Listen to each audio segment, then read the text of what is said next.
Hello, we've got 3 artworks in this video that are going to cover different types of abstraction. So the first one we're going to talk about, the artist Mondrian. This is a landscape painting of his that, because of this painting, I consider him probably my top landscape painter. I absolutely adore this painting. This is in the Chicago Art Institute, if you ever get to go there. All right, so look at the shapes of the trees. Look at the negative shapes in between all of the branches. And then watch how his work starts to evolve over time. So he's still really focusing on the negative shapes between branches, the lines that the branches are creating. And you can see him abstract and abstract till finally he just gets to something like this. And this is what he's really known for, famous for. So this is called Composition with Red, Blue, and Yellow by Piet Mondrian, or you could just call Mondrian. 1930, standard of painting is oil on canvas. So to me, this looks like an artwork I could do on the computer, but painting these solid shapes and straight lines, I think would be really hard to do. Here's a little comic for you. What is that supposed to be and why isn't it, right? All right, so this is a part of the international style. So from the end of World War I, a new architectural style developed in Western Europe. Since it apparently originated in several countries at about the same time, it is known as the international style. In Holland, the international style of architecture began a movement of art, of painting. So the movement of art is called the style or a distill. So it's called distill in Holland, and then we would interpret that as the style. And Mondrian is one of the founding artists of this style. So again, it is inspired by this international style of architecture, is the artwork. All right, so what is the style? So remember, this is all based on the context of the time. So we're still freaking out about World War I. It was awful. Nothing makes sense, right? So the artwork is going to reflect that. That's why Dada is all about nonsense, because the world at the time isn't making sense. So here we have artists in this time period of everything not making sense, and they're trying to bring harmony and order into this world that is lacking this. So the violence and destruction of World War I shocked the world, and groups of artists responded in various ways. For some Dutch painters like Mondrian, the goal was to create art that promoted universal peace and harmony, both visually and politically. They named their movement the style, and it's characterized by flat colors, simplified rectilinear forms, which is the result of the group's need for visual clarity and mathematical simplification. It's considered to be reductive, like taking things away. Think about that series of trees that I showed you. Remember, he was a landscape painter. So it's becoming reductive, taking away and taking away and taking away until you are just left with the most meaningful elements in the world and in art. For example, the style artist preferred primary colors, right? The most basic colors, red, yellow, blue, or neutral colors such as black, white, and gray. The term the style can be used to describe painting, furniture design, and architecture. Oh, sorry, that was earlier when I was talking about breaking down into basic shapes. All right, and then it talks about some different art pieces. All right, so here's what happens. So he's a landscape painter, and then in around 1912, he's encountering, or he's being inspired by Cubism in Paris. His abstractions of these bare branched trees are cubistic because they are progressively abstracting into fragments, but still based on observation. So then when we get to composition with red, blue, and yellow, this is pure abstraction. That is not cubism anymore, even though it's cubes, right? Talk about confusing. But this is pure abstraction because it's just about the elements of art. It's representing the elements of the universe: color, shapes, and line. That's all that everything breaks up into, is color and shapes and line. So this is conveying the basic visual elements of the universe. This piece is deep, right? We've learned about this piece throughout elementary art class, but it's about the universe. All right, our visual evidence. What are we looking at? Like, besides just a red square and a blue square and a yellow rectangle. So you could say this is an asymmetrical composition, right? It's not the same on both sides. The lines that he's using vary in thickness. So you have some thinner lines and then some thicker lines. Here's a quote by Mondrian you guys can read. Relating to the past. and then the presence. All right, so the content, this is about line and color, about the elements of art, which you could relate this to the navigation chart, right? This wasn't intended, I don't believe, to be a beautiful art piece about the dynamic use of line. This was actually created for something more functional, where someone would hold it and then read it and be able to navigate to an island. But you can still relate this as far as using dynamic lines, right? It has diagonal lines. It has lines that intersect. So Mondrian used only vertical and horizontal. He has no diagonal like the navigation charts. But he considered these lines to be representative of the balancing forces of nature, such as action and inaction, motion or stillness. So vertical lines are considered active lines, right? You're in action when you're vertical, as opposed to horizontal lines where you're going to be more still and slow. Where these two lines intersect on the navigation chart, you have an island, right, where you have the little shells. Where these lines cross and intersect, this is a dynamic equilibrium between action and inaction. All right, so how is this again relating to the context of the time, right? This, what we're looking right here, is about our time. So again, World War I, it's crazy. So harmony and order were qualities missing from the war-torn world. He wants to restore this missing harmony. So that's the function of this. I love this quote. It's interesting that when things were at their worst, World War I, the world, and life cannot be simplified or controlled, artists are controlling what they can, and they're simplifying their art. All right, I love these two artworks. So we have Woman Number One. He had a multiple series of these. We could just say by de Kooning or by Willem de Kooning, if you want his first name. 50 to 52. This took 2 years to paint this. This is something that looks very quick, right? Aggressive and rushed and fast and gestural and loose. 2 years he worked on this. Oil on canvas, which is our standard of painting. And then we have The Bay. So this is about 10-ish, 11 years later by Helen Frankenthaler. I like to include her first name because she's a female, so it's good to differentiate. And this is acrylic on canvas.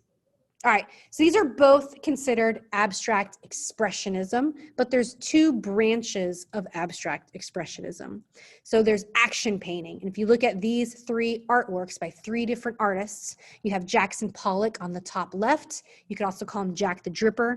We have de Kooning in the middle, which is on our 250. And then you have Franz Kline on the bottom right. These are great examples of action painting, right? So think about those words. It's the act of moving, and you can see that you can visualize the creation of these artworks in the aggressive brushstrokes and marks that you're seeing. Then we have color field painting, which we have Mark Rothko on the bottom left, and then we have Helen Frankenthaler on the top right. And it's just like it sounds. It's color, paintings of color. All right, so context. Let's think about what's going on at the time, right? We've talked a lot about World War I and what this has done to everybody. So now we're going to focus on World War II. We're a little later. So this art form came about as a reaction to World War II. We know that this devastated 2 continents, destroyed 16 million people, and left in its wake a world out of whack. So the art is reflecting the time, okay? Here's great examples of art reflecting World War I and how that affected everybody. Now we have World War II.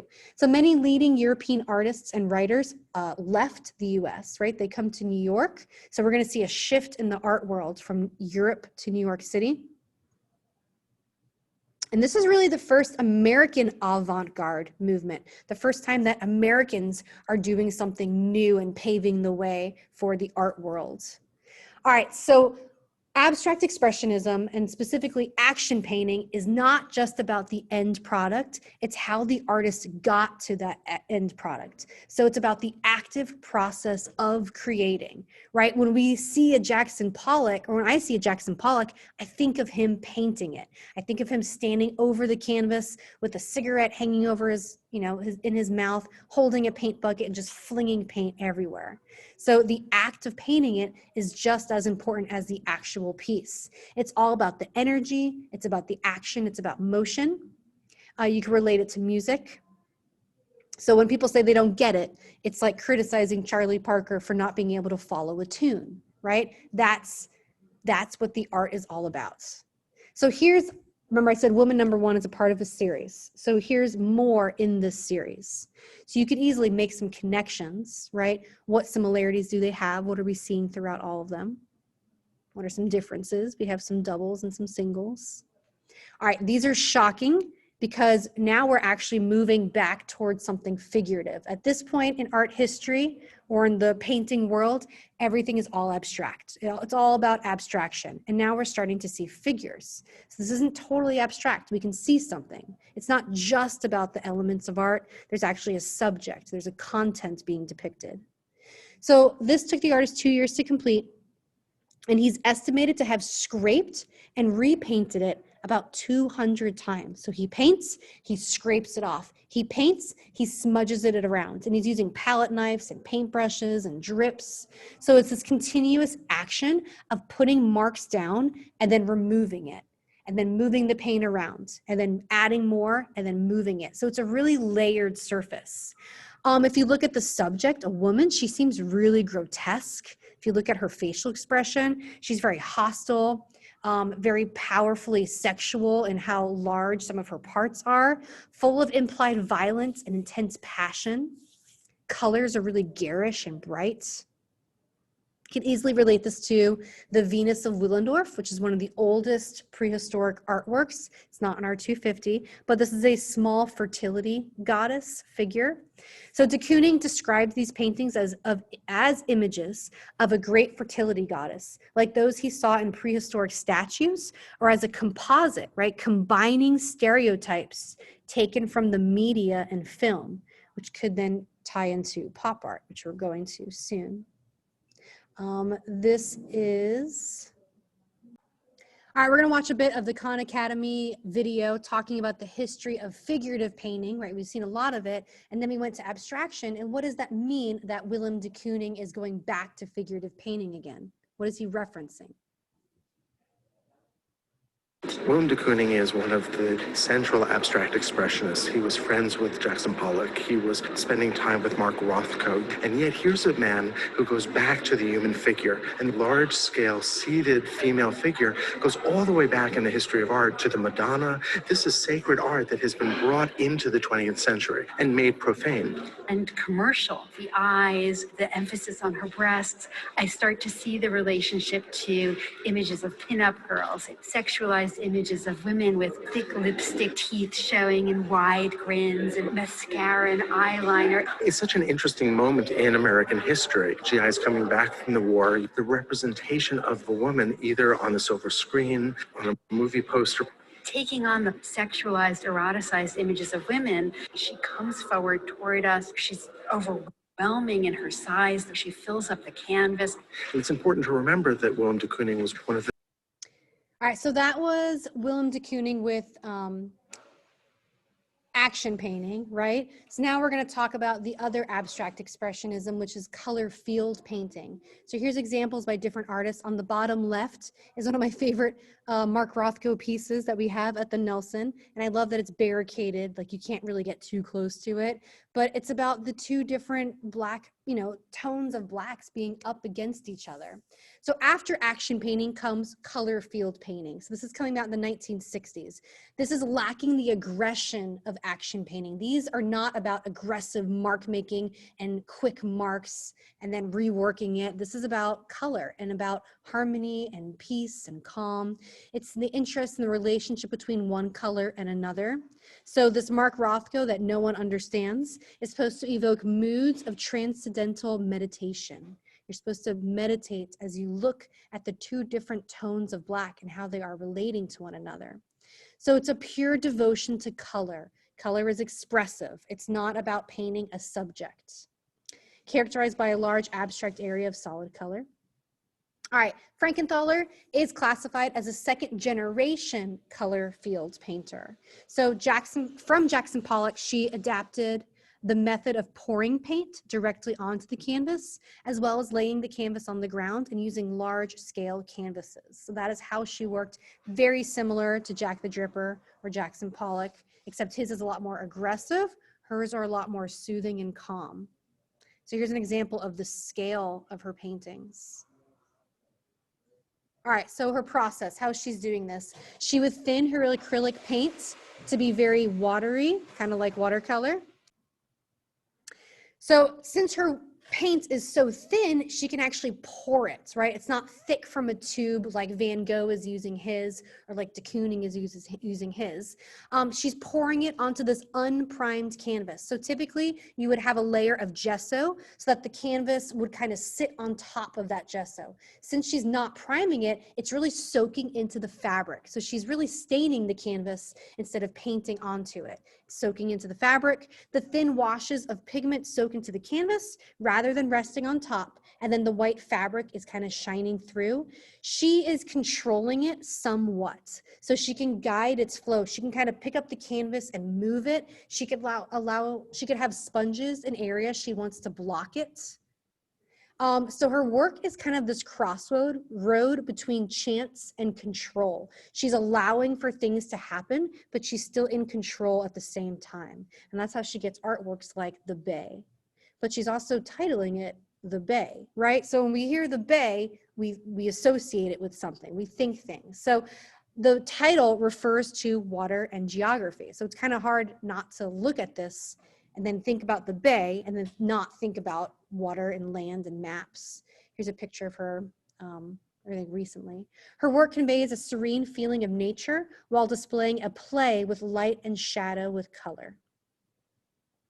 All right, visual evidence or form. She's using soft edge stain method of painting.